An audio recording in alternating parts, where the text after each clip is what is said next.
Oh, man. So I had a protein shake instead of my normal caffeine. Oh, so you're going to shit instead of peeing this time when you're going to walk, you're going to look me dead in my eyeballs, and you're going to, hey, man, I got to go take a spooky dookie. I'll be right back. And you're going to leave me here by myself.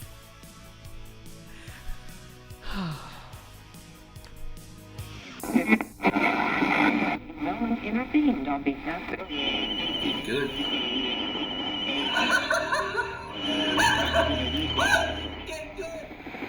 Jim Overton, and I'm Trey. And today, we have a...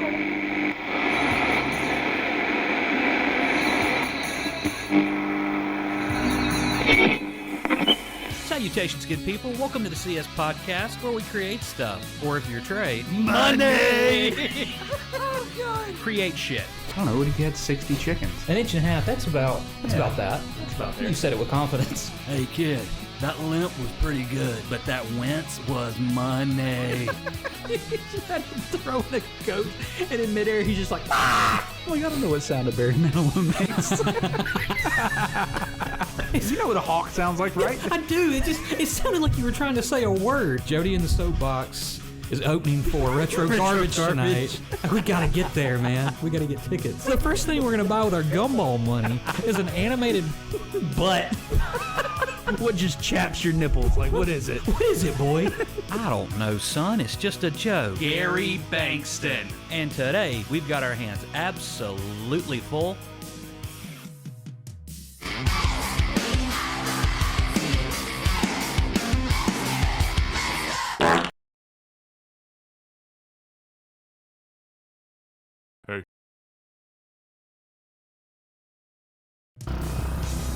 Salutations, good people. Welcome to the CS Podcast, where we create stuff. Or if you're Trey, create shit.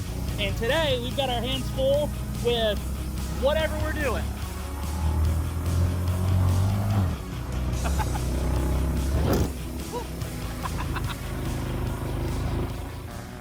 Oh, we almost ran over something.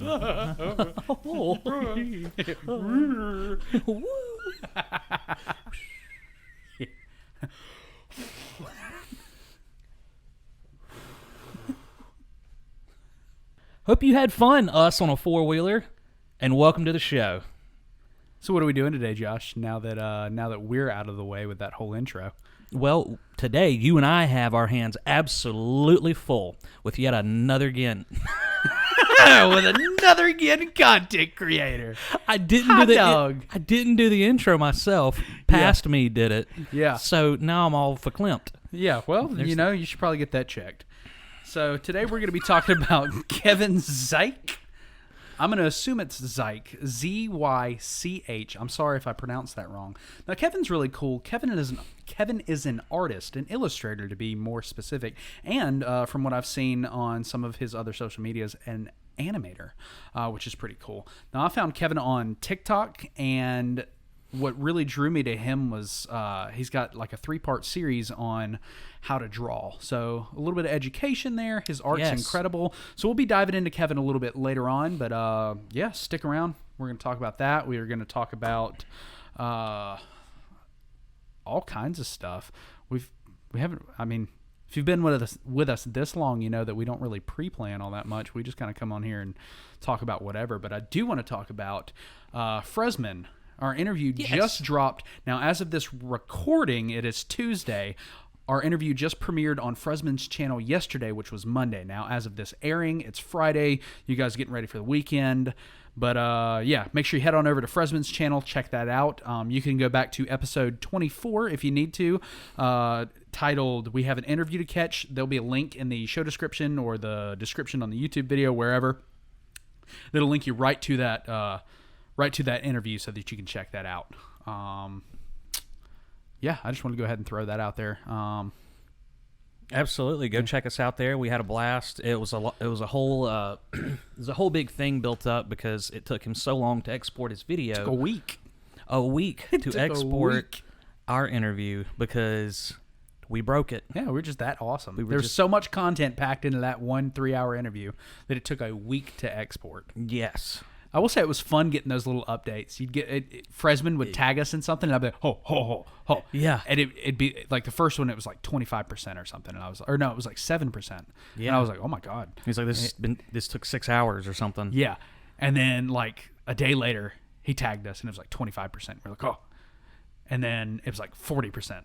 So he kept us updated. At one point, it was like 72%, and he's like shaking the camera at it. Yeah.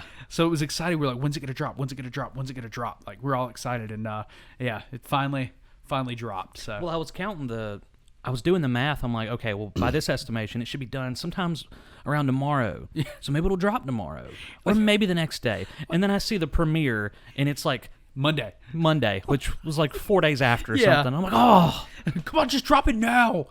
drop it now, Fred. Built enough hype. It was tall. It was a lot of It hype was building tall. there. There was a lot of height. See, I got you. Yeah. So I swoop in. Hey. Hey. Oh.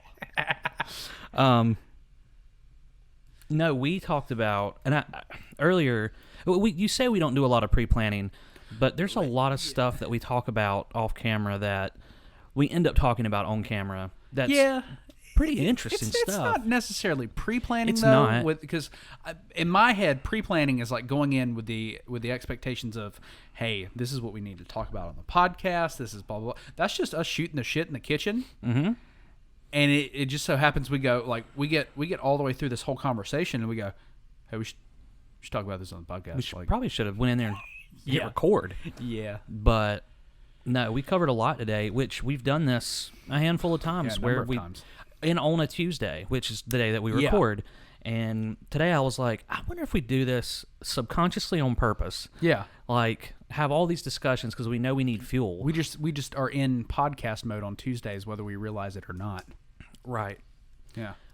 So the first thing we talked about, we'll go into it's a bit of a tragedy, but it's not the worst tragedy ever. But go into the voice acting side of things. Yeah. With Tom Kaye. Yeah. Which, if you don't know the voice of Tom Kaye, he is... So in my world, he was the voice of Takeo Masaki from the whole entire Zombies mode from Call of Duty. Yep. That garnered such a cult following and really blew up to almost not so cult-like. It almost blew up to... I mean, it did blow up to the masses. It was a staple in every Zombies game since they first made it an Easter egg once you beat the original story mode. Yep.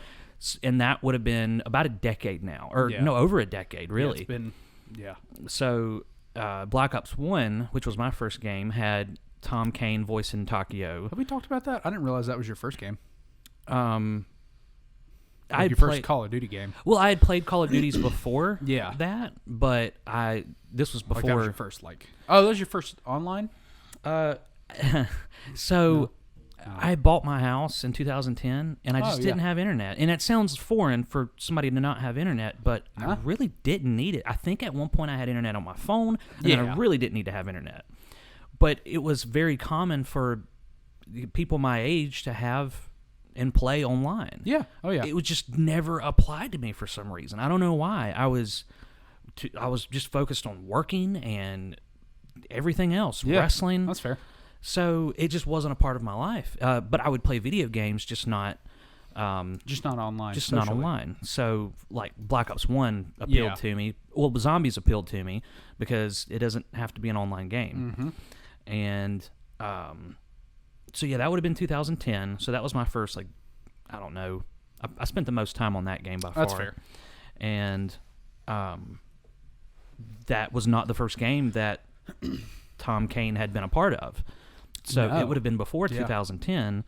He started in World at War, I believe. I feel like I read somewhere you brought up Tom Kaye, and I was like, I don't know who that is. I was like, I'd probably know him if I heard his voice. Yeah. So I looked him up, and I was like, he doesn't look familiar, but he's a voice actor. Don't see his face that often. So I started going through his resume, and I don't know, Professor Utonium from Powerpuff Girls. The narrator from the Clone Wars and pretty much all the Star Wars Clone Wars. I think Rebels. I think he narrated an episode in The Bad Batch, which just hit Disney Plus here. within the past like 2-3 months. So I mean, I know him. Big thing, Mr. Harriman from Foster's Home for Imaginary Friends. I was like, oh my God. I was like, okay, yeah, I know exactly. And then you played some lines, and I was like, that's just Mr. Harriman with a Japanese accent. Like, it was, you know. So I was like, okay, yeah, no, I know exactly who this guy is. Iconic, very so iconic. Cool. Like you just hear his voice, and you just know him. Well, I'd mentioned Tank Dempsey's name. Oh yeah. And who was it? Oh no, well, you didn't even mention his. No, I heard you playing. Yeah. And I turned around and went, that's Steve Bloom. Yeah. Like, another iconic voice. Like, you hear Steve Bloom and you just know. Right. You know? But, fun fact, the little piece of trivia that we dug up while we were combing over his resume. Yeah, we haven't got to the sad part of the story yet. But, yeah. Where did you find that at? It was on IMDb. So, like... Okay. Yeah, it lists their whole thing. And apparently, Tom Kane is the voice of Dr. Loomis in Halloween H2O. In the opening credits. Yeah, 20 years later. So, what? Right. I mean, it sounds just like I mean, in my head, it sounded just like him. You said it too, but... I mean, I guess they just needed a better quality. Yeah. I mean, it's possible. Like, I don't know if... Because what he said had been said by Dr. Loomis. It was? Okay, I was going to say if it was anything new, maybe that. There was nothing... I don't believe there was any lines, unless I think I stopped it before he completely finished. But no, because I think he was done talking. I felt like it was at a point where it was done. Yeah.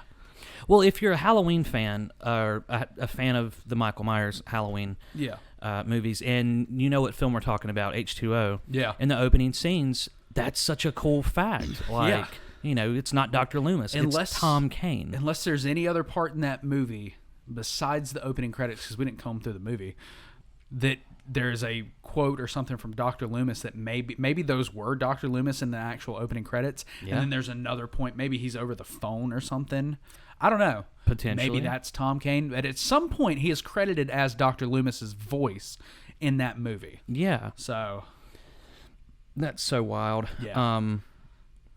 So for me, that was such an iconic voice because when you played zombies, there was 4 characters. Mm-hmm. You had a German, a Russian, an American, and you had Takeo Masaki. You had a Japanese man, and he just had some of the funniest lines. Yeah. He was sort of the more serious one. Mm-hmm.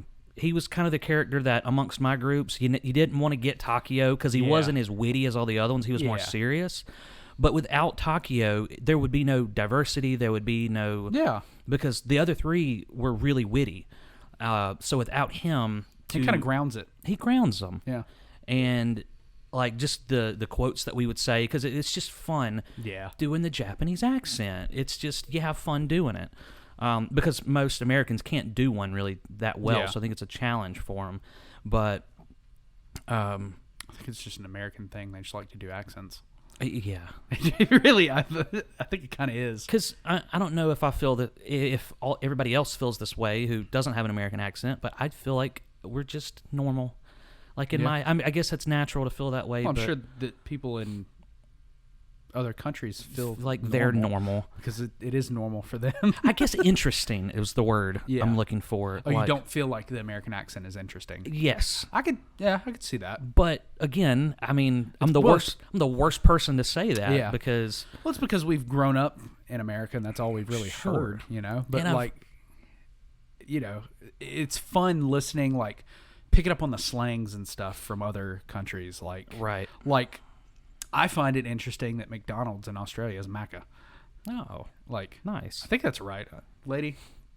Don't quote me on that, or correct me if I'm wrong, but I believe that's what they call McDonald's in Australia, which is, I don't know, that's neat. That's a fun fact. Well, and what I just said probably sounds like the most ignorant thing ever, but I feel like probably.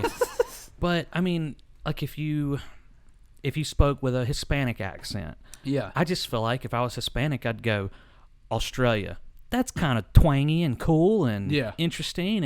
And Germany, man, what an accent there. Yeah, very harsh. Guttural. British, how regal and just whatever. And Americans are just boring.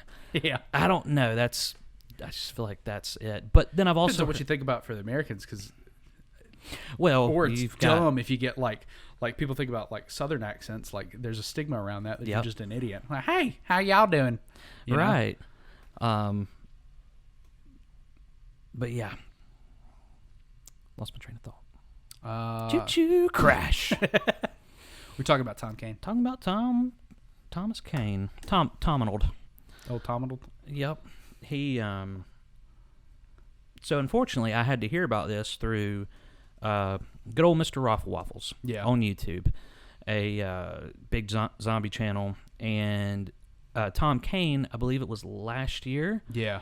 Sometime around last year, or the year before, don't quote me on either of those. Yeah.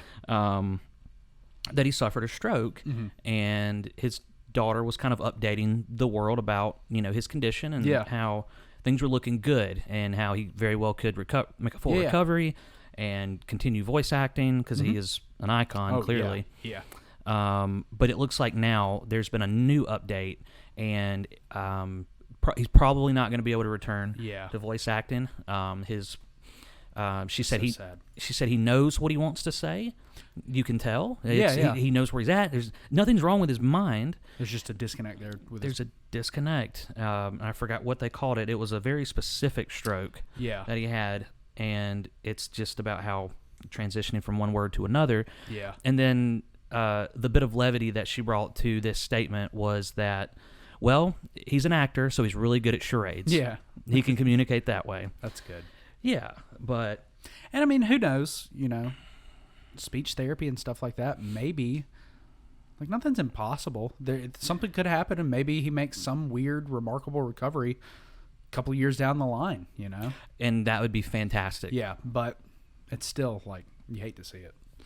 Right, because to know that there probably won't be, like what we talked about earlier, with technology, there could be new material from the character that I have spent the past 10 years 10 years so with. Like what they did like in Toy Story. And like I said, I don't remember if it was the voice actor for Ham or Potato Head, but one of them passed away, I think in the middle of filming either Toy Story 3 or Toy Story 4, and they had enough stuff from the years of this guy working with Pixar and recording and stuff like that and the previous Toy Story movies, that they built lines. Like, right. They made it. And I was like, how?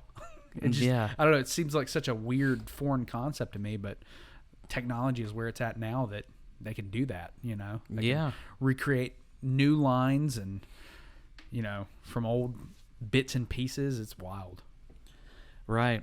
Well, if they can do that, fantastic. If there's ever a new storyline. Yeah. However, the storyline between these four just lovable characters over the past 10, 12 years, to know that he won't be back, potentially, very potentially not be back in the recording booth to create new lines for Takio. Yeah. I was in the bathroom reading this, and it pulled on my heart a little bit because, I mean, if you know about the show, if you're a fan of the show, and you know who David is, then that's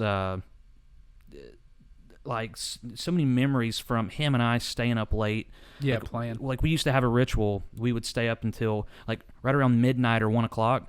We would pause zombies and we would go make egg sandwiches. Yeah, we would eat the egg sandwiches and we'd go back. And all this is being narrated by one of them being Tom Kane. Like these memories and everything. And so that character, like, just to hear that really hurt. Like, I didn't really get into zombies like you did, but like I grew up watching, like, I really liked Powerpuff Girls and Foster's Home for Imaginary Friends, so that voice to me is highly iconic. Right. It's a weird, I don't know, it's kind of, you're getting older. Yeah. Like all the icons are just slowly going away. That's what happens. But that's why we need new creators, new innovators, folks. What a good segue. That was really, perfect. really step their game up. Thanks for digging us out of the trenches there. I got sad for a minute. No problem. I did too. I was going to stay sad. Yeah, you brought us down, brought us back up. It's a roller You're coaster, like man. a weird elevator. Like a weird elevator. Just call me Ella Josh. Josh Vader? Jellevator. Jello. I was just thinking of an elevator made of jello. Jelly. Or jelly. Jello. It could be jello. Jello. Jelly flavored jello. Smucker's jello. Smucker's Jello. Peanut butter smack. And I know. Yeah. Oh, man. What is it? Peanut butter smack business. Yeah. Oh, Dane Cook. We're talking about sadness, that man, and just, I don't know, I feel like his fall from whatever. Like, Dane Cook was like real big and real like, everybody loved Dane Cook. And then everybody hated Dane Cook. Yeah. And then he just, like, I don't think he does anything anymore. Which is kind of sad. Like, I want to say I heard him on an interview, and he talked about how, everybody hated me for some reason. yeah, it's seriously like a 180. Just everybody was like, Dane Cook, fuck Dane Cook. And it was like, well, okay, that's what we're doing. Yeah. I guess it's popular to scream that. Yeah. But that's, that could be, mark our words, you heard it here first, that could be a very, very remarkable return. Comeback, yeah. Yeah, and unless he just wants nothing to do with it. I mean, but if enough time passes, Bo Burnham did it. He said, I wasn't going to do anything. Not quite as long of a time as Dane Cook, but... Well, we talked about kind of segueing in through all of that, like a fall from, like, just out of the spotlight and, like, what happened? Where we talked about Jeanette McCurdy earlier today. That was the segue. Yeah. Yeah. And we were like, I was like, well, I haven't seen her since, like she was obviously in iCarly. And I was like, the only thing that I've seen her in was a show called Between, which was really good. And I was like, that was a few years ago. And I looked her up to see, like, I looked her up on IMDb just to see what she's doing. And her last project that, like, I guess film wise was like 2018. And it was a video short, like it was a short film. And so I was like, oh, okay, so she's really not doing much. And Between came out like 2015, 2016. So it's been 5-6 years since that. Yeah. And that was the last thing I saw her in. And then she's not in the new iCarly reboot. And so I was like, what happened? So found her website and I was like, oh, okay, she's like a musician because it's like her with the piano. And I was like, oh, okay, she's doing that. And I had heard things that I kind of prepped you on before you found this. I'd heard things about the relationship between her and her mom, and in rumors that what was the name of the show? I read this show name and I was like, oh yeah, you were right. So yeah, I'd heard that she had a bad relationship with her mother, and that the only reason she was acting was because her mom forced her to, and they were poor. But that's I don't have proof. I don't know where I heard that, but where's her website? And then Trey finds this. Yeah. Where's our website? Oh, here it is. JeanetteMcCurdy.com. Projects. You click on projects. First thing is, it's I'm glad my mom died. A darkly comedic 1-hour, one-woman show, I'm Glad My Mom Died, is about why my mom's death went from being the worst thing that ever happened to me to the best.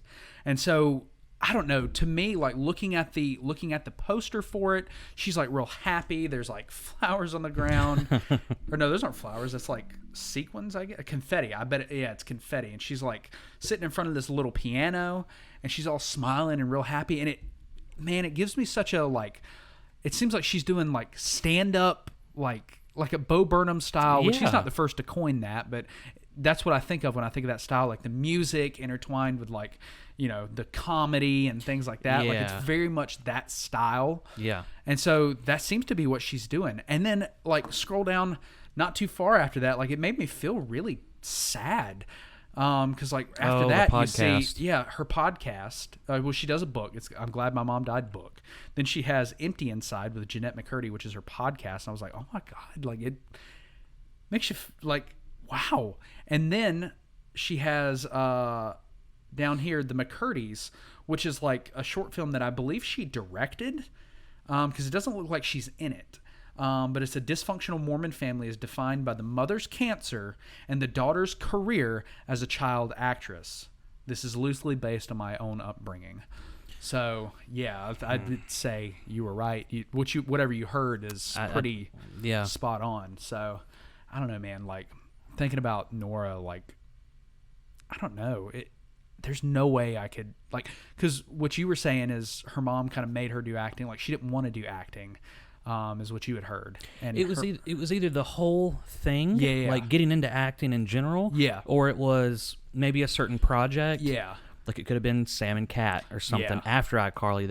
I don't want to say what I heard was that she hated iCarly. But that could still be true, or maybe it was just one project she felt stuck in, and her mom kind of pressured her to do it, like really, really laid into her, like, hey, we need you to do this.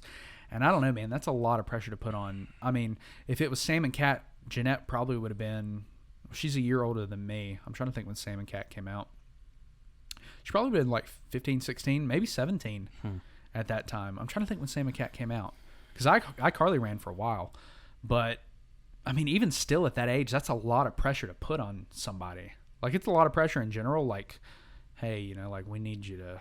I know you don't want to do this project and you hate it, but kind of going to need you to do that. Like, that's enough pressure coming from a parent at any age, but, you know, at those impressionable, like, teenage years, I don't know. When you really need that support from your parents.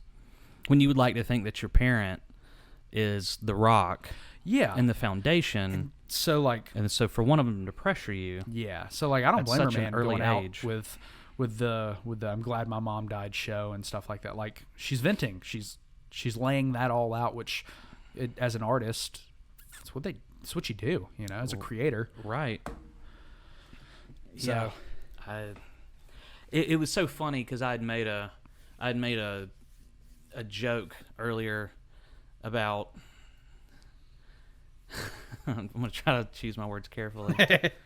But that it just hit me when you said that's a lot of pressure for someone her at a young age to provide. Yeah.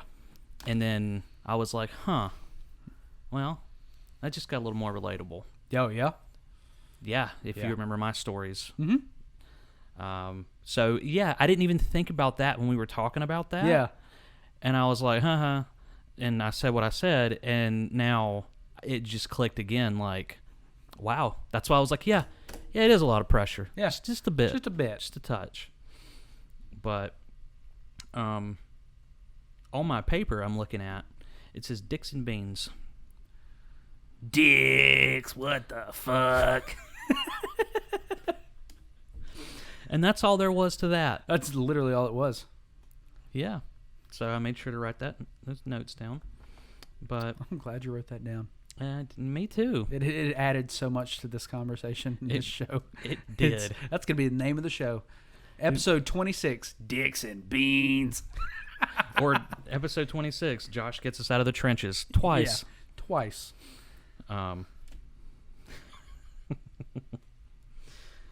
Yeah. It's interesting, the whole artist, you know, expressing themselves, and I don't know why when I said expressing themselves, I heard sacrifice themselves. They're sacrificing themselves. Which, speaking of Daniel Radcliffe, well, Clift? that I was thinking. I didn't mean to say Clift. Daniel Radcliffe. No, totally off topic. Has nothing to do with anything. But you know what else you express? Oh God, what? Anal glands on a dog. What? Did you know that? That's so like little dogs. No. But that's, you said expressing themselves, and then you said, you know what you do. Oh no. Like, let's you know be what clear. Else? I have you know not you can went express. near a dog's rear end. No, it just, my first thought was expressing themselves. Yours went sacrifice themselves. Mine went anal glands. Like, it's you. You know, it's me. Oh, Kobe has that issue. You ever watch Kobe scoot around? He just did earlier. He's a little scooty. Yeah. He's a scooty poot. He is. Yeah, I don't know. That's where my mind went, so you're welcome for that. Now you have to think of that. I am, currently. So that's fun. Yeah. So anyways, expressing themselves. Doesn't matter now. Yeah, no, where were we going with that? I derailed us that time. That's okay. I mean, she is unapologetically doing it.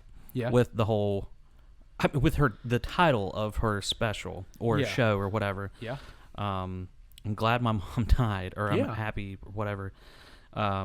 That's really putting yourself out there. That's that's laying it out. That's like saying, "Hey, world, you've not been kind to me, so I really don't care what I put out to you. Oh yeah, this is how I'm going to do my therapy." Well, and I mean, it kind of lends to that, like, stay true to yourself kind of, like when it comes to your art. Yeah, you want to stay true to yourself and your art, I guess, if that makes sense. Well, so even as you evolve, like, you get people all the time that they'll listen to a band, like, let's say they discover a band in like 2006, and then they rediscover them, like, they're like, oh God, I forgot about this band, and you know, they find them again in like 2020, and the band, they're like, oh my God, they're still putting out music, and they start listening, and they're like, oh, this is nothing like what I used to listen to. Right. And the immediate thought is like, oh God, they sold out, or they whatever, like, oh, their music has changed. Well, yeah, I mean, people change. Mm-hmm. And so as an extension of that, as will your art. Yeah. You know, which is, I don't know, kind of the beautiful thing about art and creating in general is it's always kind of an extension of yourself, whether you realize it or not, you know. There's many times you may find an artist that's trying to bury something deep down, and subconsciously they start expressing that in their art, and they're like, why are, you know, these very dark themes or whatever it may be. Yeah. And yeah, I agree. And it's interesting, the Bo Burnham's song "Art Is Dead." Yeah. If you've not listened to that in a while, go listen to it. And it's a pretty powerful, like, realization that a ton of artists, and I'm just gonna say this, the first thing that comes to mind is like pop country. Oh yeah. Oh, that pop country. I mean, having been in it, not been in pop country, but you been released involved an album, Josh? I did. I've not told you about it, man. It's called Dicks and Beans. Yep. A man's love for country. That's right. And Brokeback Mountain.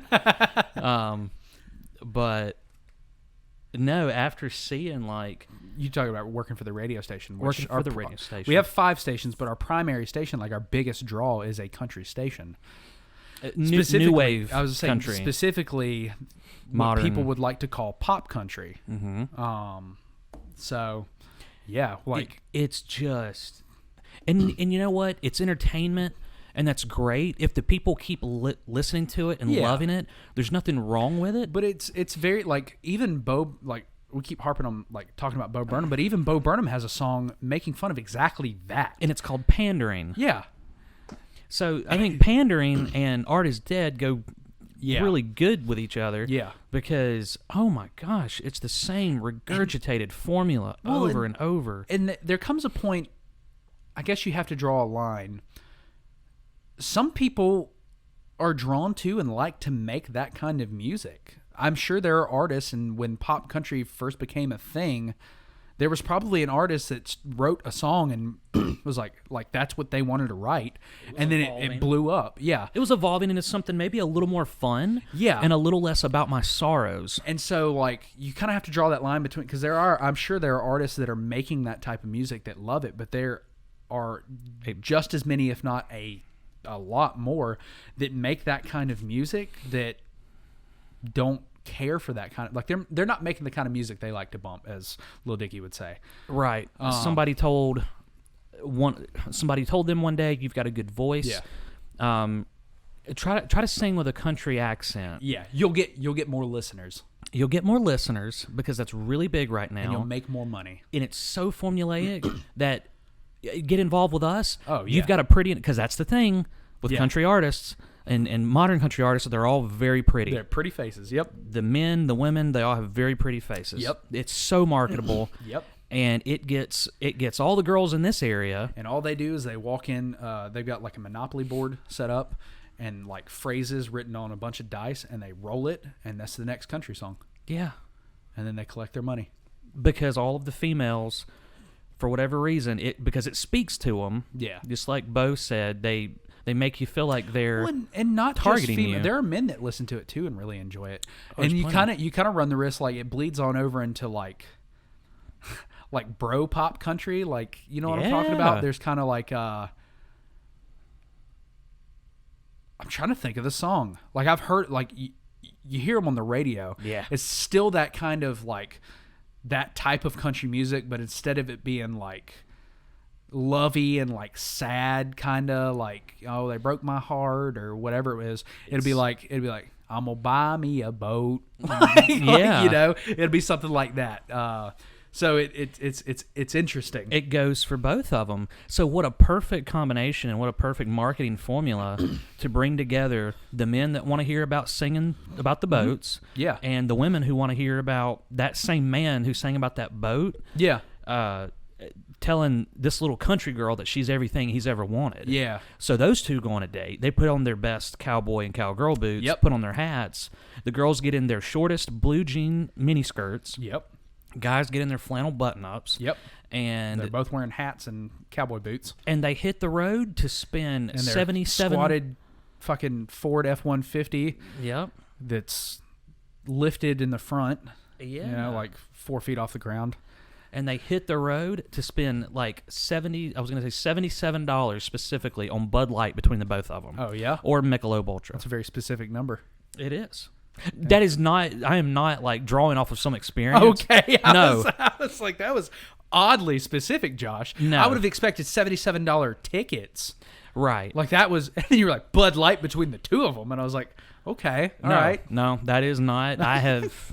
No, that is not an experience. But it is really like, I'm about We've to have to, seen it Yeah. 100 times. well, I'm about to go down to the well Friday for a remote. Right. And I guarantee those tickets are probably going to run you, I don't know, $40, $50 a pop. Who's playing? I don't fucking know.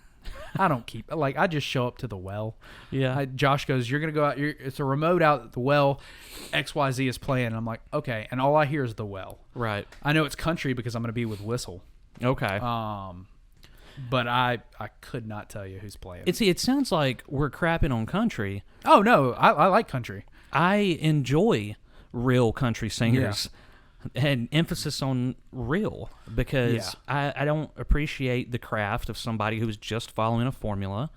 And Well, and you saw it for years and years and still see it today in pop. It started kind of with like pop music really got a lot of flack for that. Like, and that's not to say that there haven't always been, what do they call them? Shadow writers or ghost writers. Right. You know, because we've had that forever. There have Sure. people have written, you know, Aerosmith songs that you have no idea. Like, you listen to it, you're like, oh, I love Aerosmith. Well, actually, sure, this guy wrote it. Like, oh, okay. Like, that's been around. You Yeah. know? Like, there have been ghostwriters that have helped bands and artists write hit songs for ever, you know. I didn't tell you I wrote a song for Aerosmith, did I? Did you?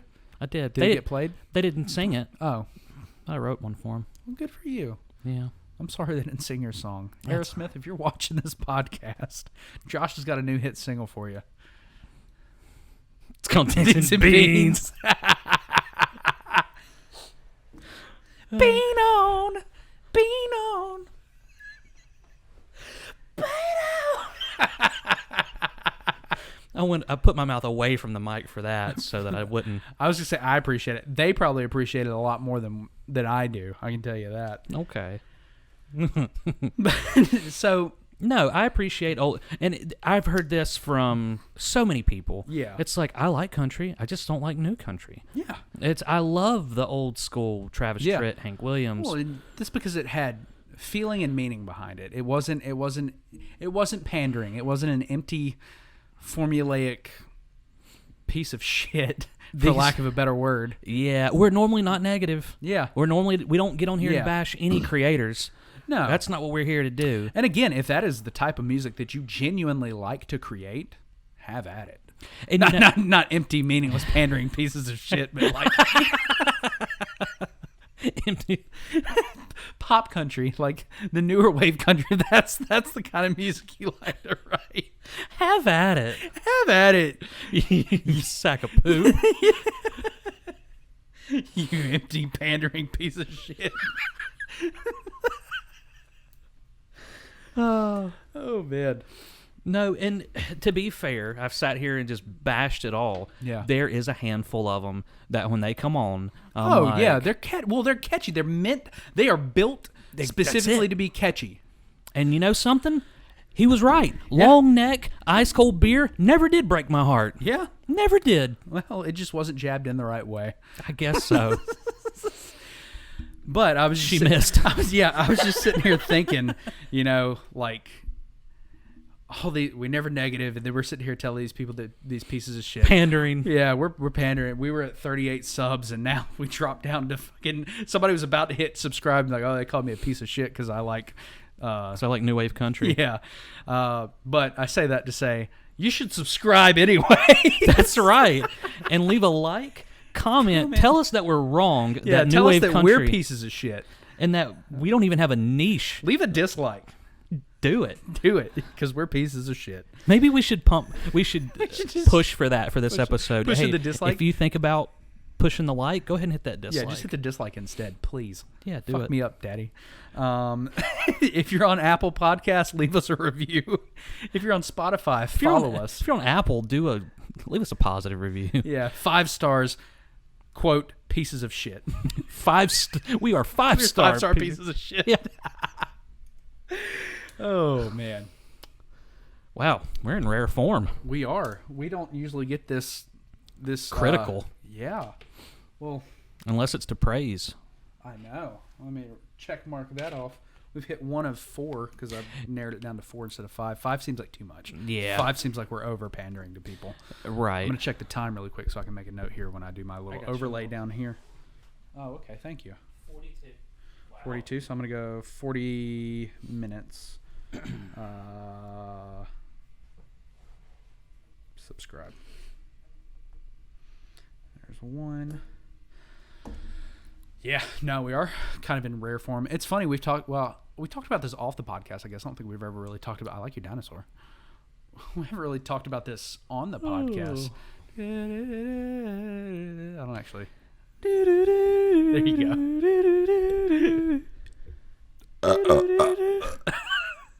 Mr. Timmons. I guess he's Chewbacca. Well, he's a llama, but Lambaka. Chulama. because they spit. No, alpacas spit. Uh, Do llamas spit? I don't know. We've talked about this. I know off podcast. I don't know if we've ever talked about this on the podcast. We've gotten pretty serious recently. Like, we've evolved as a podcast show. Yes. Like, we have really gotten into like this whole like if you go from like episode, I don't know, even 20 to like 23. I think is when we started. Like, we changed up our thumbnail and everything. Like, yeah, we 20, kind of 23. like have taken it all to weird serious stuff. Like 20, 21, like those. You kind of listen to us. You guys, these fuckers don't know what they're talking about. They're just on here talking. Right. We've got bullet points now. We've got notebooks. Dude, that's what it was. You bought these notebooks and everything changed. Well, 80-cent notebooks for both of us. And it just it rocked our world. With You can, I mean, if you want to pay me that back in Bitcoin or, however you want to do that. If you want to buy me lunch one day. Yeah. Do you take bean counters? Bean counters? Yeah, bean counters. That's the new wave currency that's coming up. Okay. Yeah, I'm jumping on it. Well, I'll take a risk in letting you pay me back in. You'll invest in my future. Yeah. Cool. Yeah. So, anyway. Yeah, it's weird we've taken this.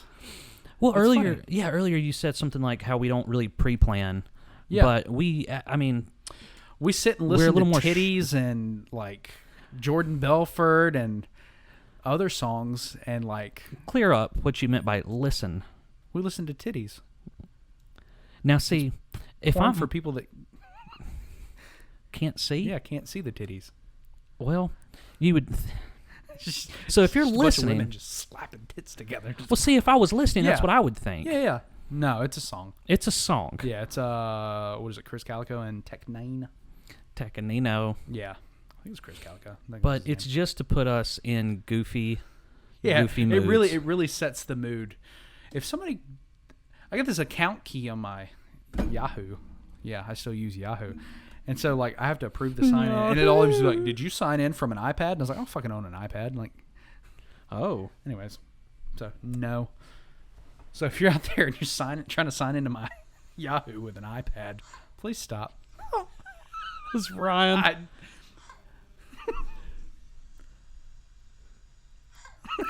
It's Ryan and his dog Kylo. That's beautiful. Ugh. But yeah, we do a little bit of pre-planning. We've gotten better at like actually sitting down and go, okay, this is the content creator that we're talking about. And instead of just naming the content creator and go, we'll figure it out when we get to the content creator segment. And like trying to pull up their TikTok, we actually sit down and go, okay, this is the content creator we're doing. Let's pull up their TikTok and everything now, get all of their social media and all their follower accounts and everything that we're going to talk about. Mm-hmm. That way, like we go in with like we used to go in with like a vague idea, like, okay, we're going to talk about this content creator. Okay, good. And that was it. It never went further than that until we got on the spot and went, oh yeah, such and such. And like, we knew about them and like enjoyed their content, but like, oh, well, what social medias are they on, Josh? And then we'd have to like through TikTok real quick or Twitter.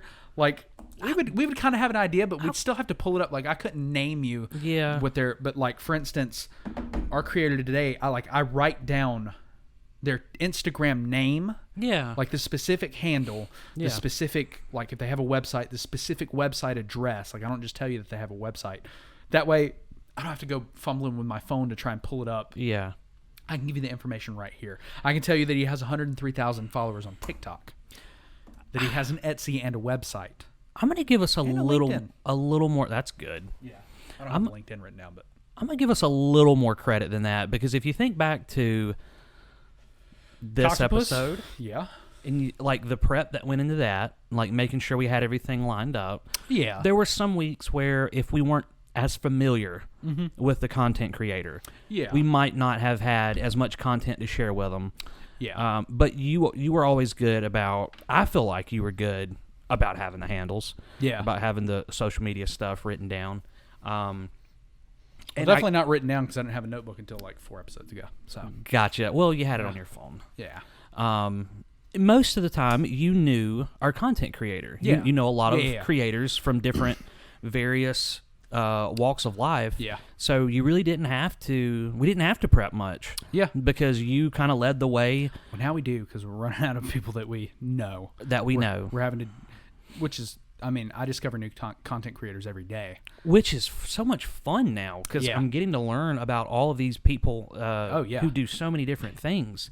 It's fun. Spoiler alert, here in, I don't know, maybe the next episode or two, or a couple of episodes, we have a little project? I guess a chef. Yeah, a project. Yeah, a little chef. project to do.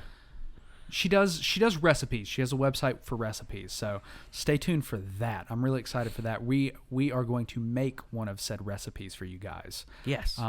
So stick around to watch that at some point here in the next couple of weeks. Not sure if we'll release it as we'll release the project as a separate video. Yeah. And talk about it on the podcast, or if we'll just throw in the video in the podcast. Or I don't know that we landed on how we were going to do that just yet. We can iron that out once we get, once we actually start shooting it and everything. Yeah. If it just turns out like the video's just dog shit, we just, I don't know, it just wasn't entertaining. Can it? Yeah, then we just whatever. Save it for Patreon. Yeah. Save it for the people. We'll save the bad stuff for the people who want to pay extra money. Yeah. Yeah.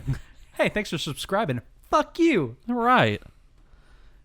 That's how we do it here at the Create Shit Podcast. Or if you're Josh, create stuff. Yeah. Fudge you. Yeah. It's not as fun. Frick you, man. It's not as fun in the reverse. Yeah, it's not. What if you opened up one day and said, welcome. Salutations, good people. Welcome to the CS Podcast. This is Trey, where we create shit, or if you're Josh, create stuff. Yeah. Man, you really have it easy. Yeah, I do. You just say 2 freaking words. I do. It's nice. And today, got my hands absolutely full of dog. Yeah. You just, make the whole thing vulgar. That's what I do. That's my job. Yeah. This would be a PG podcast if I wasn't here. That's now right. It's PG-13. That's it. That's my one rule. It's PG-13. I get one fuck that I can just sprinkle anywhere in the show. Well, you're now going to have to censor that one. Yeah, I know. Well, I mean, earlier you were talking about Dane Cook, so Yeah. man, you're gonna have your hands absolutely full. Absolutely full with the fart button. Yeah. I had said absolutely freaking full. Yeah. Earlier today for a skit that we're writing. I think you said abso-freaking-lutely. Abso-freaking-lutely full. Do we? Man. I don't know. I don't know if we tease that up. So, like, just the name. I think we can. Well, it's going to be a. Do we say that it's a? No, I think Okay. we just say the name of what we created, Okay. and just let people's imaginations run completely wild with that. Okay. And now, try and hold us to this, but if we're good noodles, we will. You guys watching this as of the date of airing of this episode, you will see said video in like 3 days on Sunday.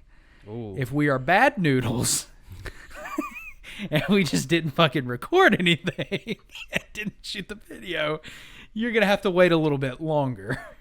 Which is a So possibility. that's incentive for us to actually shoot this. We've had a busy couple of weeks, so we haven't actually had a new video for a Right. while. We started shooting one with Shane Oh, a couple of weeks ago. yeah. And it just, the footage was, well, we talked about it a little bit, the weird artifact on the video that we Gosh, got. I need to hear that again. But we shot it, and the video did not look great. We weren't super thrilled on our delivery. Like, it was good. Like, we had some good points and talked about, but you know, I didn't even get to see a lot of because we just watched the footage, noticed that it was just the quality of it and wasn't going to be I good. threw it into Premiere and tried to like smooth that out, and Yeah. it's not terrible. Like, if we wanted to release it, we could. Like, we could use that video and just shoot the excess stuff. But if we're There's going to just- reshoot anyways, we may as well just reshoot the whole thing. Well, there's so much that we didn't get to. Yeah. Or there was a bit that we didn't get Yeah. to. So we're going to have to reshoot it regardless. So anyways, that was planned, and then God, it was so hot. yeah. Oh God, yeah.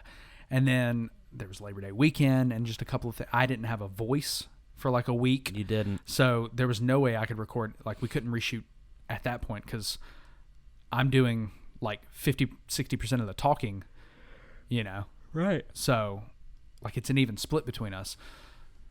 So if I'm, there's no point in me walking and going,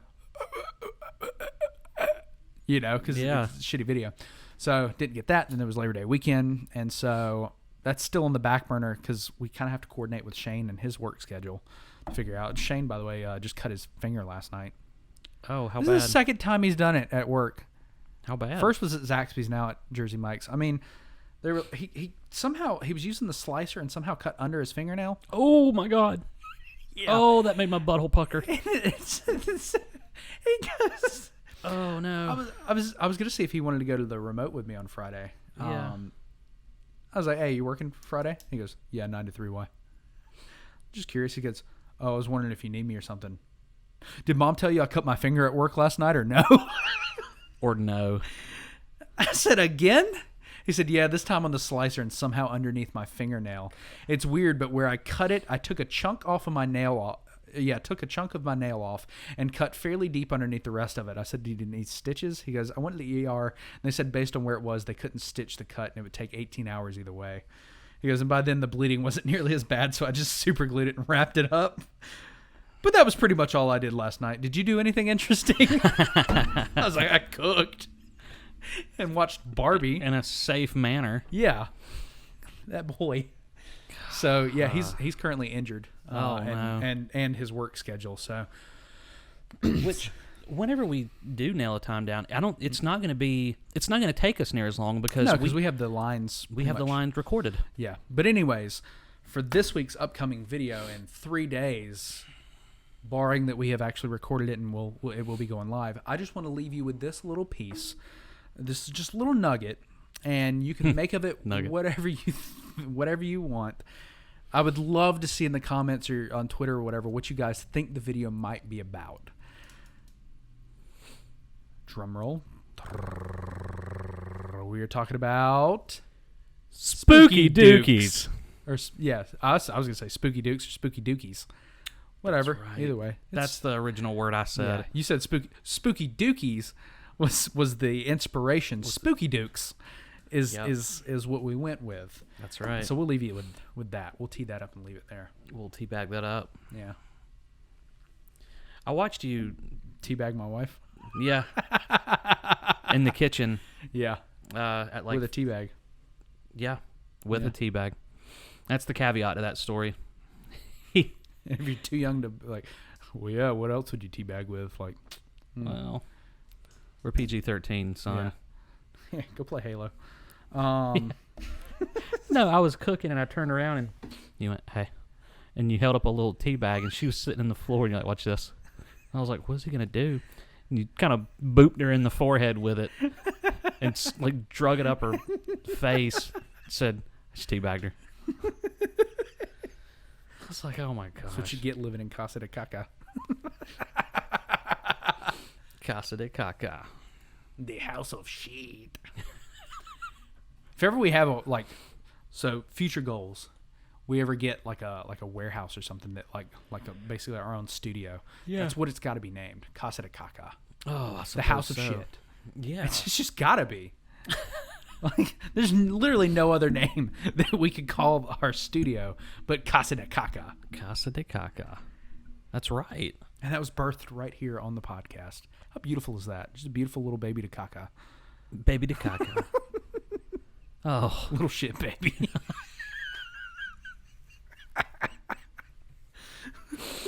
Oh. Just a little old McTurdy. A little Jeanette McTurdy.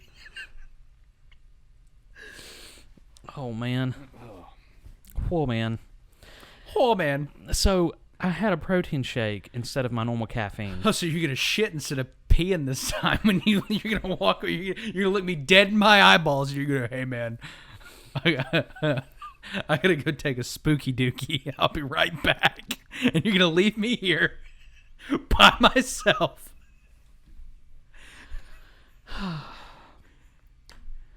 You know what story I don't think ever got told on the podcast? No, God. Did we tell the protein cookie story? Have you told that one?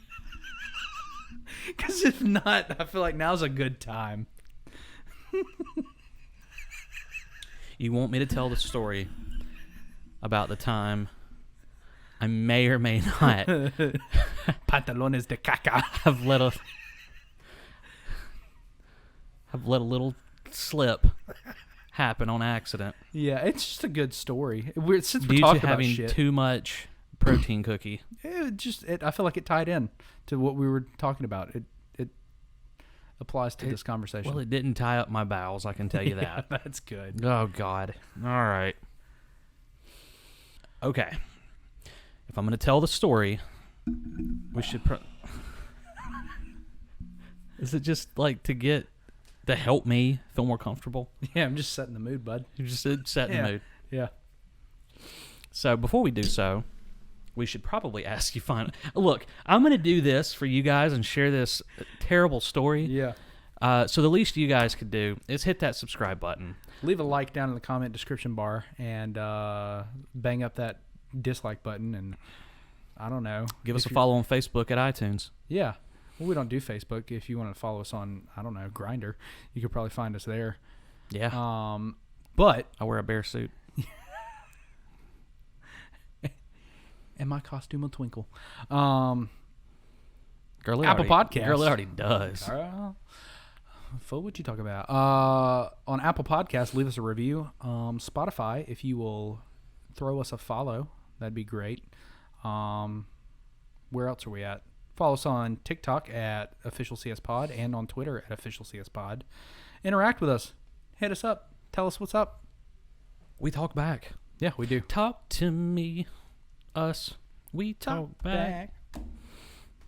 Just channeled your inner... I was going to say Prince, but... That too. I don't know if Prince ever burped on stage. Oh, Prince Herb. Huh? It's Impractical Jokers. Okay. That's Sal's new name right now for this season, Prince Herb. Oh. They changed his name for the whole season. They changed the intro to fit it, and they made him get ear piercings. Oh, okay. Yeah. All right. So, back in... It would have been 2017. Yeah. Or 2018. I was in the best shape I'd ever been in. Mm-hmm. I was eating all of the food. Yeah. All the good food. So much so. Good as in nutritious, not Yes. good as in tasty. Correct. I mean, it was probably still tasty, but like... Not a lot No. of it. I've gotten a lot more creative on making my food taste Better. like edible. Yeah. Yeah, That's fair. rather than dry rice and just dry tuna and washing it down with water. Oh, yeah. Like Like what you ate for or just lunch. mustard. Hey, I put golden it was like a sweet mustard. Like On what you- tuna? yeah.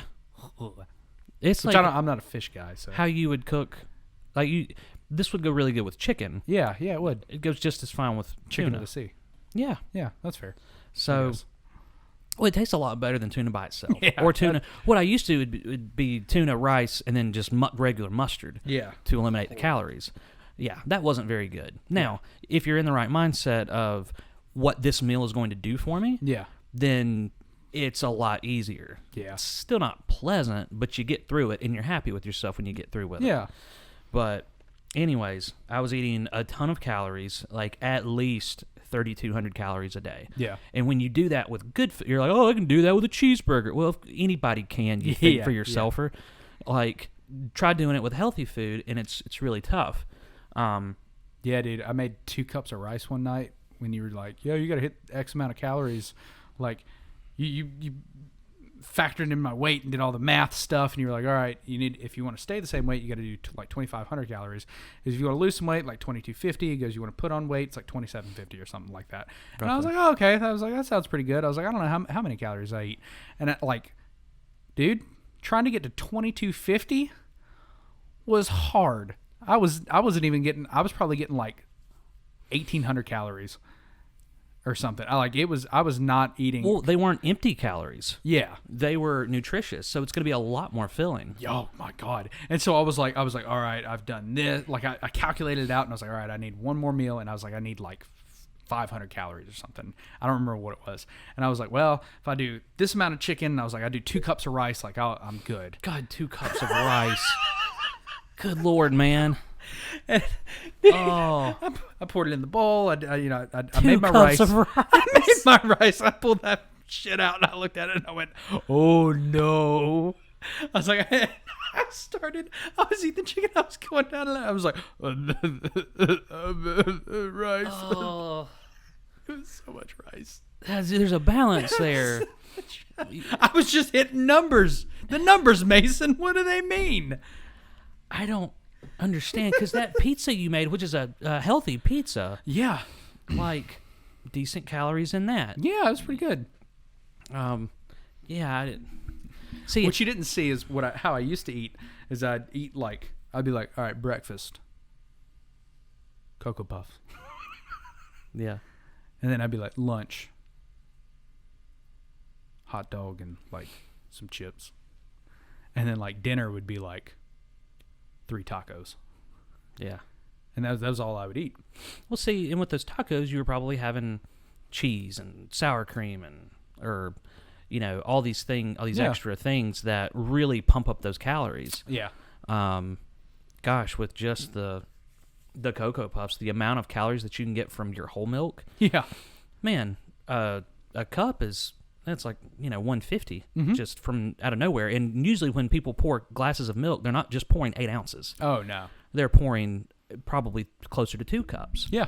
So there's 300 right there, Yeah. just in liquid, not even counting the food. Then you started, and I was like, all right, I was like an egg's like 70 calories, so I was like 3 eggs, and I was like, these 4 pieces of turkey bacon's 100 calories, like 25 a piece. So then I started doing math. There you go. Yeah, I don't do that anymore, but Sure. anyways, I wanted to preface that by saying like I ate 2 cups of rice, and holy shit. So Well, sorry. I would have never recommended for you to eat 2 cups of rice at once. Yeah, That's a lot. well, I didn't. That's good. I stopped. I That's was like, my stomach can't handle no more. Well, and your digestion, Yeah, that plays a big role. yeah, That's what pisses me off about personal trainers and just fad diets in general. yeah. Well, I won't get into fad diets because you would just... Yeah. We still need to talk about you shitting yourself. That's right. But no, they don't take into consideration. It's not what you put in your body; it's what you digest. Yeah. It doesn't matter how much you eat. Oh, poor baby's little tummy hurt after you ate an Outback and had a blooming onion. Yeah, poor baby can't have a blooming onion. Yeah, and you had the poopsies after, and You had really the bad gas. dookies after. Yeah. Well, hey, maybe it was too much. You were taxing your body a little too hard. Yeah. So it's not when people go, "Well, such and such just doesn't agree with me." Yeah. Like, well, that's not normal. Yeah. You don't just accept that something doesn't agree with you. Yeah. Like, if you've got a gluten intolerance, that's Yeah. one thing. Now, there are measures to take that you could improve that gluten intolerance. Might not get rid of it completely. Yeah. But there are so many things that I have heard about when it comes to gluten that I've just forgotten because I don't believe I have an intolerance. That can really help that if you ever decided to eat gluten one day. Yeah. What you can do, like a very natural thing that you can do to help that. I do natural thing every time I eat gluten, Josh. I shit myself every time. It's completely natural. Right. It purges my body of the gluten completely. Yeah. It cleans my organs. Yeah. It's a full body cleanse, Josh. Well, I'm happy for you. If I want to lose weight, I just eat a bunch of gluten. Yeah. I probably wouldn't recommend Which it. is wrong because I bloat. I blow up when I eat gluten. I was going to say, you got it all inflamed. Yeah. Inflamed-atory. Yeah. All right. Her. Old Tory. Old inflamed and Tory. So I was eating a lot of food during this period of my life, and I was hitting the weights super hard. I mean, it was like every day. And I was so clean on my diet that my guilt-free meal, because I don't do I don't do cheat meals. I do guilt-free meals. Yeah. It's all about your mindset. You're not cheating, bro, or madam. You're currently being guilt-free. Yeah. So on Sundays, usually at night, I would have a giant chocolate chip protein cookie. They're loaded with calories. Yeah. If you know the kind I'm talking about, I'm not going to say their names because one of those gentlemen are they're not a nice person. That's fair. So not going to bring any more attention. I just brought attention to him. But anyways, giant cookie. If it's not 400 calories, it's really close. Yeah. So and it's just a cookie. Yeah. And you're like, oh, 400 calories. Well, that's pretty good. That's a solid amount for something you can eat in like a minute. Yeah, yeah. So I would do that, and I was drinking my whole milk at the time. Mm-hmm. So that would be my guilt-free meal on Sundays. That would be my snack. Yeah. Well, one day I woke up, and my primary thing in life at the moment was taking care of my daughter. Yeah. Well, she was being picked up by her grandma that day. Okay. And so I kind of had a day to myself. And I was like, okay, well, I got a day off. Yeah. What do I do? I'm like, well, let me go get my breakfast started. I know I got to get that. And I cook so much. Yeah. And I'm like, well, you know what? Maybe I'll take it easy. It's my day off, so to speak. Maybe I'll just have a protein cookie. Yeah, 400 calories. 400 calories. Awesome way to start. With a glass of whole milk, 550, give or take 50 calories. Yeah. If I eat something else. So I had that, and I was like, all right, I'm nice and full, and I didn't have to cook breakfast. It's a beautiful day outside. I'm going to go lay out in the sun. Yeah. Because doing the whole pro wrestling thing, you should stay tan to be aesthetically pleasing. Yeah, unless you're Sheamus. Or like half of, I'd say like 80% of the independent pro wrestlers in South Carolina. Yeah. Just don't worry about it. So, I go outside and I'm listening to a podcast or something, and I'm taking in the sun, and I'm like, oh, this is a great day. And I started to get... Little did he know. I got hungry. Yeah. After a little will do bit. That to you. You get famished. Sure. So I walked inside. I'm like, you know what? Screw it. I'm just going to have another protein cookie and some more milk. So I did it. 850, 900, somewhere around in there. We're close to 1,000. No, that's right. Yeah, closer to 1,000 calories. Closer to 1,000 calories from dairy And this, it's a vegan cookie. Yeah, It's whatever's in it. Yeah. It's plant-based. Like, all of the things that will digest well and quickly. However, very well. However, there is something in it that used to, God, it would give me gas so much just after the one. And I just assumed it was because I'm eating all this food. Yeah. Like, surely the cookie didn't do this to me. Yeah. But I've since learned better. Well, I had 2 giant protein cookies and a glass of milk. Well, I'm laying outside. I'm listening to the podcast, looking up at the sun, and I was rumbly in my tumbly. Tut tut looks like rain. Tut tut looks like it's. I'm a little black rain cloud, of course. I'm a little brown rain cloud, of course. Yeah. So I'm outside. There's nobody around me. I'm gonna pass a little wind, a little gas. God, I'm an 87-year-old grandmother. Pass a little wind. Pass a little wind. I'm a little wind cloud, of course. Because why not? Yeah. Relieve It's your house. It's Do my it. house. I'm outside. Relieve myself. My house. I'm a fart if I want to. That's right. So I did. And you always wonder what it's going to sound like when you're by yourself. Yeah. And if you say, "Oh, that's wrong," you're a wrong. Liar. You're a liar. You're a liar. But Right. you lie to me. So I pooted, Yeah. and I was waiting on the sound. It was. I waited on the Josh 2021. I pooted and waited on the sound. God. But it never came. It never came. Well, a slight sound did come. Yeah. It was a bit of like a gurgle, like a bubble Yeah. sound. And it was at that moment I realized I had sold my britches. Just a little bit, just a dollop. Just a dollop. Just a dollop of dookie. And that'll do you. Yeah, that's all it takes. That'll be enough. And in that moment, I was so happy. I was by myself. Didn't have people over or anything. So, I'm pretty sure. So I was wearing a pair of black gym shorts. Yeah. And I was going commando Yeah. because I was about to tan. And Yeah. why are you wearing underwear out to tan? Why would you do that? Right. So what you do on my roof? No. You used to wear underwear on my roof. Why would I wear that to tan? Yeah. So, I mean, I don't know what else to say. Yeah. I went and I changed. I'm pretty sure I threw the gym shorts away. Yeah, that's fair. I wouldn't want to wash them. Yeah, they gave me an excuse to buy new gym shorts. Yeah. Um, Well, you're welcome, dear listener, for that story. That was for you. I've heard it, but that was for you. this was you. You know, we've talked about this off camera, but I don't think we've ever talked about it on camera Yeah. or on mic.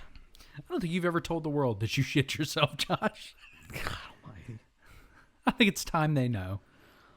Well, of all the things I thought I'd talk about on here, Yeah. I knew I was going to get real, but Yeah. Well, you did get real. I did. And oh man, when the time comes, Yeah. well, I get realer. Realer. Yeah. And I am going to sign with Real.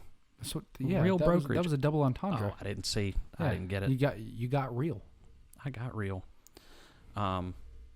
So yeah, I think since I've been on here, my painting and pressure washing business is officially a business. Yeah. It's an LLC now. So if you need some painting done Yeah. by, the man you're looking at. I've done anything. Well, and I mean, I'm going to sign with. I've picked out the brokerage I'm going to Yeah. sign with to be a real estate agent. Yeah. With, so that's fun. Yeah. So and they are Real Brokerage LLC. Yeah. So that's where that Good for you. joke came from. Real. Good for you. Thanks, man. Welcome. You just never know what you're going to get on the podcast.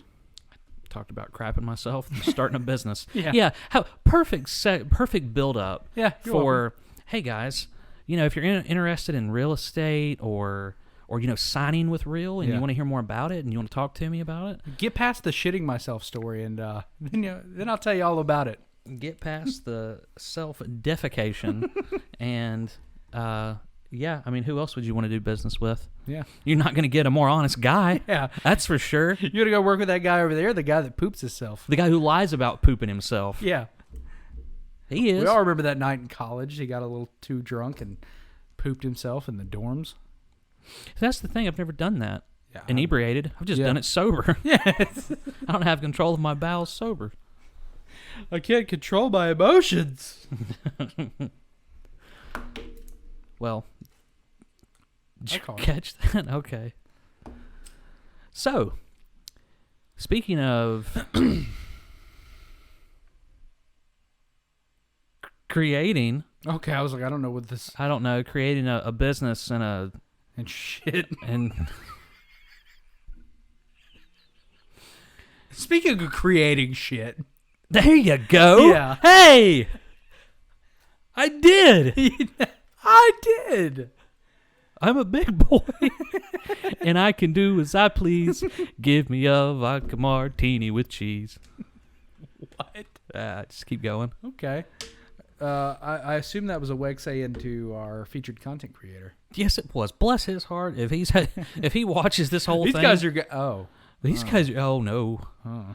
Oh God. Kevin Zych? Zych. Zeke. You did say Zeke. There's an underscore in there too if you're looking him up on TikTok.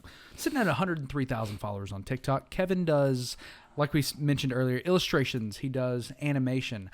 My favorite thing and the thing that drew me to Kevin was his 3-part series of what are you smiling at? You said illustration, animation. I was like, don't give a. Papa Roach, sorry. Sorry, I couldn't help myself. Yeah, he does a 3-part video series on how to draw, like techniques, like if like totally for beginners. Yeah, and it's really cool because he talks about like for me the hardest part for drawing is like I understand breaking things down into basic shapes. Sure. So like William, if I were to make him, like obviously he's a circle, probably a rectangle up here. If you're doing like a side profile, like you could build him out that way. My problem comes down to okay, well I've got him now. How do I make him look real? Like how do I add in details and stuff like that? Kevin really kind of goes into that. Like he talks about, I forget what he says the technique is. Should have looked at the video and wrote it down, but that's incentive for you to go and watch the video and figure out what the fuck I'm talking about. But basically, he talks about looking at something and just drawing. So, for instance, if let's take that lamp over there. If I were to be using Kevin's technique, I sit here and I go, okay, that lamp right there has a rectangle, and then it kind of comes down here with like a smaller rectangle that goes up.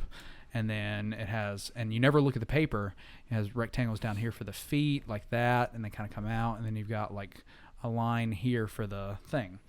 So now that doesn't look very great at all, but I have the basic shapes now. It looks like a deformed Florida. It kind of does. But I have the basic shapes down. And so from there, like as you practice, your eye and your hand will get more in tune to where those lines will kind of meet up and come closer. Mm-hmm. And it kind of and then like behind it, you've got the rectangle of the sheetrock that's sitting there. And then coming up here, you've got a little bit taller with a circle for the other thing. So now it looks like a transformer. So I didn't look at the paper doing that as you see watching the video, but looking at it, I mean, you can kind of see what I'm going for. Right. And so it's that technique among other techniques that he teaches. But those are kind of really cool foundations that I liked. Because that was always my hardest part was like, okay, breaking it down into basic shapes. And now how do I convert those shapes into something that looks normal or lifelike? He kind of goes through that stuff. He goes through like different texture techniques. It's pretty cool. That's fascinating. I respect anybody who has a craft. Yeah. And not only can do it, but then can turn around and teach, because so many people have a natural talent, or I say natural, but they're not really sure how they picked up on it. It was just they learned it a lot easier than others. Yeah. And they don't know how they learned it because they were so good at it. But then for somebody to that tells you that not only can they break it down for students, that means they take time in their craft because it's not just here we go and I'm done. How'd you do that? Circle, square, circle. Now add in the details and you're done. Like those videos, you ever see those? Yeah. So for him to be able to turn around and teach it tells me a lot about him as an artist himself. And like, even my explanation is not very good compared to how he breaks it down in the video and explains it. Like, it's very well taught. Yeah, so, go check him out because we are not him. So yeah, Kevin _ Zych. That's ZYCH. You find him on TikTok there. You can find those drawing tutorials I was telling you about. You can also find him on Etsy at Shogun Drawings. That's Shogun, SHOGAN Drawings. Or you can find him at shogundrawings.com. Now, a fun fact about Kevin, as I was looking on his website, is that his works and stuff reflect... Let me make sure I get the name of this right. I should have kept the website up. There it was. I just had it pulled up. Let me go to his link tree. I want to make sure I get the monastery's name right. Okay. Because we talked about this before we pulled up. Yes, this was fascinating. Shh, TikTok, shh. Pulling this up right now. Going to him. Going over here to Linktree. Going to his website. Now, if you go to his website, click over here and hit the About. It says, my work is an expression of my Dharma name, Shogun, which I received as a resident at Dai Bosatsu, I hope I pronounced that right, a Zen monastery in the Catskill Mountains. So he spent time in a monastery in the Catskill Mountains, and I don't know. I think that's kind of it's a really cool, interesting fact. It really is. To know that not only is he an artist, but what kind of just... And he goes a little further to break down Sho means manifesting, Gan means vow. So to me, this means drawing frames around the small miracles of ordinary life and sharing them with the world. Wow.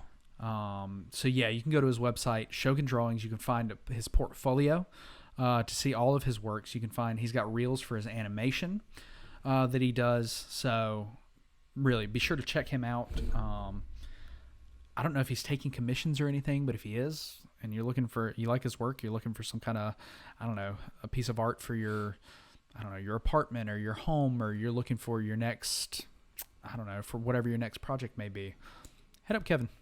See if he can't help you out. Yeah. And if nothing else, explore. Just explore. Yeah. His work, explore. Appreciate it, admire it.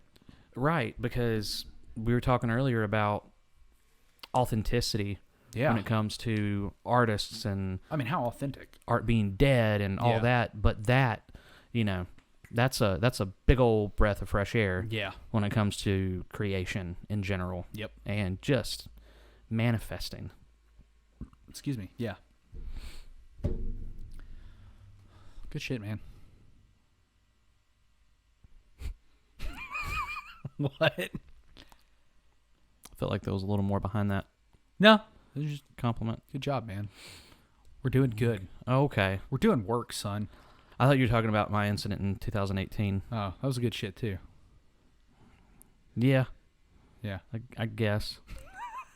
But... No, I'm enjoying seeing the numbers tick up just because I see new people and a new appreciation for what we're doing. And if you are new and you just tuned in for the first time and you've made it this far in the podcast and you enjoyed hearing about Josh shitting himself or Kevin, if Kevin. If you enjoyed hearing about Kevin, Kevin, then be sure to leave us a like. Go show Kevin some love as well.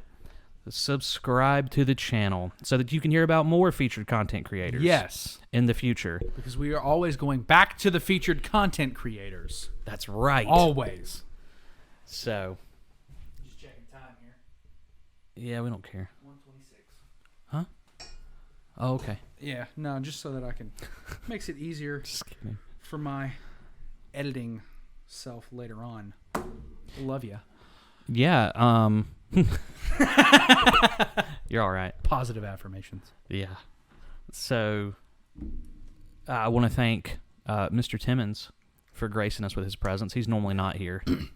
Yeah, he's usually not. Leave a review on Apple Podcasts. I don't know if we said that. Follow us on Spotify. Just wrapping it up. Neat little bow. Button it up. Button up. What do I do with the... There it is. There you go. Button it up, unlike your shirt. I don't button my shirts. Which is how I like it. I'll leave them unbuttoned. On you. I'm a rebel. Hey, speaking of the shirt, do we talk about other things that involve this shirt? We totally could. So if you made it to the end of the podcast and you would like to see... we like... We don't... I feel like we need shirts first. Yeah. Or stickers or something. Yeah. But hey... If you want to see us on a calendar... Let us know, because we've had ideas of... Not like a sex calendar, because my wife won't let me do that, but... Right. Like, I got in trouble for taking my shirt off for Get Good Scrub, so there's no way I could do a sex calendar. Mm-hmm. Hey, maybe it was a bad day, and maybe this will be a good day. Yeah, maybe. And she'll be like, you know what? Or maybe we just drop the calendars and she doesn't know. Yeah. Then when the money rolls in. How did you make all this? Well, Josh got naked on camera. Oh, okay. Yeah. Well, we didn't say you didn't either. Yeah. But... Yeah. No, so just a normal... Thank you, though. You're welcome. I'm glad you think that me getting naked on a calendar would bring in all the cash, as you said. Sex sells. It's the way of the world, nature of the beast. Yeah, no, just a normal, like, I don't know, like a little artsy, like I don't know, for September we'd be like lumberjacks, you know? Like I see us like, I don't know, standing in the woods, like, with an axe. Did you say C.S. Jacks? Oh. Yeah. I like it. Holding on to her. Yeah. Yeah. I don't know, like December is... We talked about a number of photos, but one of them that came to mind, like us in like pajamas with like hot chocolate in front of a fire, just kind of sitting there, all nice, you know, just lovely. Yeah. Valentine's Day, we're Cupid, like. Oh, she might have to loosen up on that one and let you dress up in a diaper with me. Yeah, we gotta find the diapers first, or I'll dress up in a diaper and we just use bed sheets. Yeah, that's right. Or just big old cloths. Yeah, and I can just shoot you. Yeah, just don't shit in my sheets. No protein cookies before the Cupid shoot. I had to bring it up, didn't you? See, you're rotten. You're evil because you brought this up. You forced me to say it. And rather than I think it was a funny story. I know, but rather than rewarding me, you're just still shoveling it on me, aren't you? Shoveling all that shit on you. Yeah, right back on me. After I got clean. You could be rewarded. You want a protein cookie? And at this point, I would eat it, and I would go hover my little pretty butt right over your pillow. And take a nice creamy poo-poo. Spider-Man, no! Oh, you shit right on his head. You told me I needed to bring up moose tracks. Oh, yeah. I mean, God, this is the most degenerate. What is it that you don't like about, or what is it the moose tracks make you think of? Okay, so the chocolate and specifically Moose Tracks ice cream, it just reminds me of a little poo-poo. Yeah, just like a little dookie right in the underwear. So little Moose Tracks. Little Moose Tracks. If you little got poo-poo. skid marks in your underwear, it's just they're Moose Tracks from now on. Little poo-poo. That's what it reminds me of, but I still eat it. It's nasty, I guess. The underwear or the Moose Tracks ice cream? I was talking about ice cream.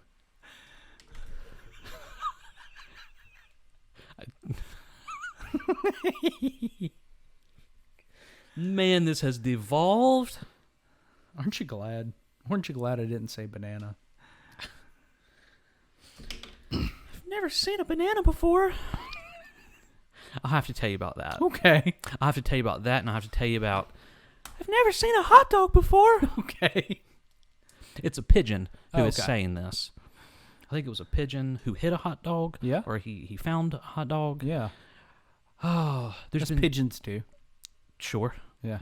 I've seen one or two. They're in the New York parks where old men eat their hot dogs, and They just Drive drop them their dogs right on the ground. yeah. Yeah. So What a time to be a pigeon. all the hot dogs. Could you imagine that? You imagine life as a pigeon? I can't. Really? I don't know. I feel like it would be boring. But the freedom, Josh. The freedom to do whatever you want. I could fly. You can fly anywhere. I wish I was a pigeon. You know? Not so that I could like fly away from you, Yeah. but so that I could fly over the top of you and take a big old duke. Old spooky dookie right on Old my spooky head. dookie. Did I spook you? That's what I'd say. Oh, I dropped it this time. It's about time. You've been fumbling with that pen. Dude, I fidget. I don't know why. Need your fidget block. Yeah, I don't know where it's at. Somebody played with it in my room and lost it. No, I'm just kidding. I know It's where it's at. exactly where I picked it up from. Blame me for losing your fidget block. You monster. Fell off. It felt off. Oh, yeah. If you're listening, I'm playing with The felt tip of a marker. the felt tip of a marker. Hey, we bulb leg? Mr. Shelby. I've told you about him. Maybe? The guy from Jurassic Park. Well, I've talked to you about the guy from Jurassic Park a bit. Yeah. We've had that conversation. Right. But him as an inspector on the Peaky Blinders, how terrible Oh, yeah. his accent is. He was born in Ireland. Uh-huh. But if you listen to him, I'm pretty sure it's a fairly like tame British. Yeah. Like maybe New Zealand accent. But his accent on the Peaky Blinders, if you're a fan, and I know I said we didn't critique that much, but oh my, I am the biggest Peaky Blinder fan. Yeah? This side of the Mississippi. This side of the Mississippi. But Inspector, gosh, I'm a fan, can't remember his name though. Sam Neill, who plays the Irish inspector in season 1 of the Peaky Blinders. That's the god-awfulest Irish accent I've ever heard. It's just... Take your word for it. I'm gonna find those guns, Mr. Shelby. Like, that's all I hear. I don't know stuff, Mr. Shelby. Dar, dar, dar. I don't know stuff, Mr. Shelby. The listeners... You kind of bled into a... oh, my God, I forgot his name. We do that on the show. What are you doing in my Walters? Oh, old Greg. Oh, Greg, thank you. You kind of bled into when you did I that. did. You did. That's what I heard. What you doing in my Walters, Mr. Shelby? Dar, dar, dar. You don't know me. You don't know what I got. I got something to show you, Mr. Shelby. Mr. Shelby. Well, I'm going to go cook. God, it's 8 o'clock. Oh. It's 8:15. Really? Yeah. Really. Really real. I don't know what we need to do, but we need to try something. And if that's carpet bowling, we need to try it. I don't know why we should try that, but my God, we need to do something. Okay, I can carpet bowl. Okay. Yeah, I was a carpet bowling champion. Were you? Yeah, I grew up, had a little bowling ball and everything. I was like 5. Okay. I remember that. I mean, with people. Like carpet bowling with people. Oh, okay. Yeah. No, I've never done that. Well, I don't know if I can continue this podcast with you or not. If you don't know about human carpet bowling. Well, we made it to 26 episodes. We did. Made it through it. We didn't just arrive. Yeah, we made it through 26 episodes, and this is the end. We came It's been a hell of a run. It's been a hell of a ride. Yeah, I don't remember the rest of it. I know she thought we were going to heaven. But something. I'm still going after this. I'm still fidgeting with... Oh. Easy, Jack Nicholson. Got it. You got it. Welp. Yep, I'd say that's about that. it's gonna do her. That'll do. That'll do donkey. pig. I said pig. I'll do pig. That'll do pig. Me, Miss Piggy. Yes. Yes. Shout out to Ryan. Yeah, for his. Okay, so we didn't do a Ryan voicemail segment. No, we didn't. So I'll tell this real quick story. Okay. I think that's fair. Okay. So, when I visited Mr. and Mrs. Ryan and Emily Holcomb, last time we went to a restaurant in Mooresville, and it's really nice. Good, nice restaurant. Yeah, it sounded pretty cool from what you told me. Yeah, and Corey was there. Yeah. So, went to the bathroom, and I just joked. I was like, Ryan, bathroom, just to be, silly, goofy. So we go in there, and Ryan, as he likes to do, just to be silly, he'll make sexual porn-esque noises.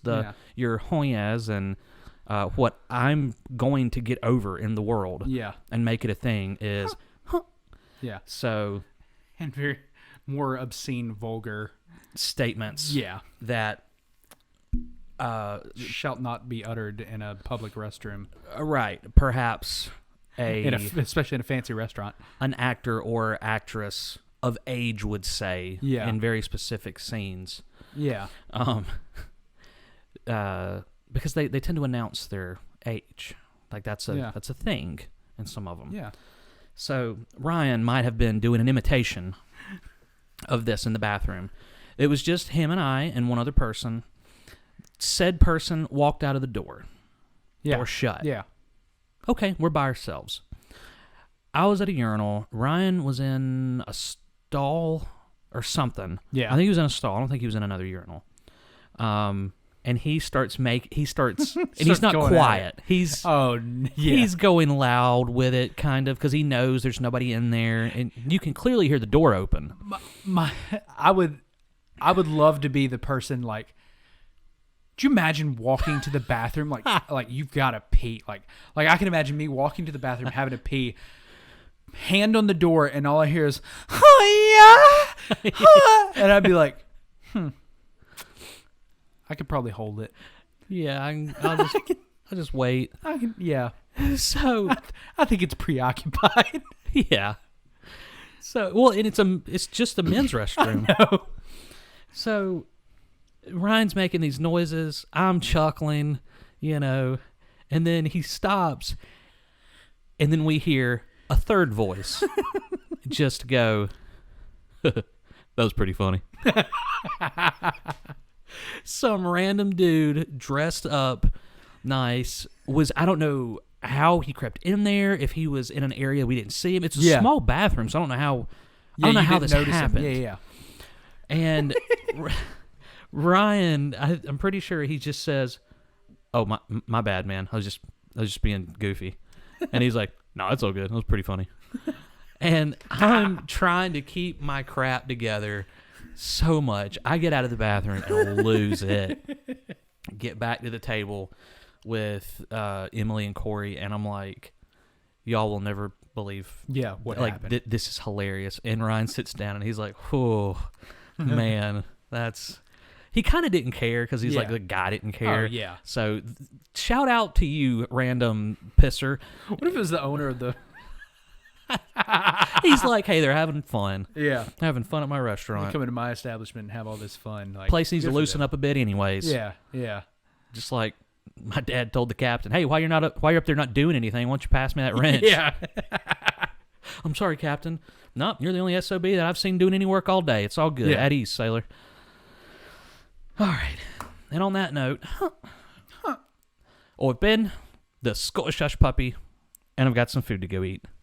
And until then, my ghastly gang, stay spooky.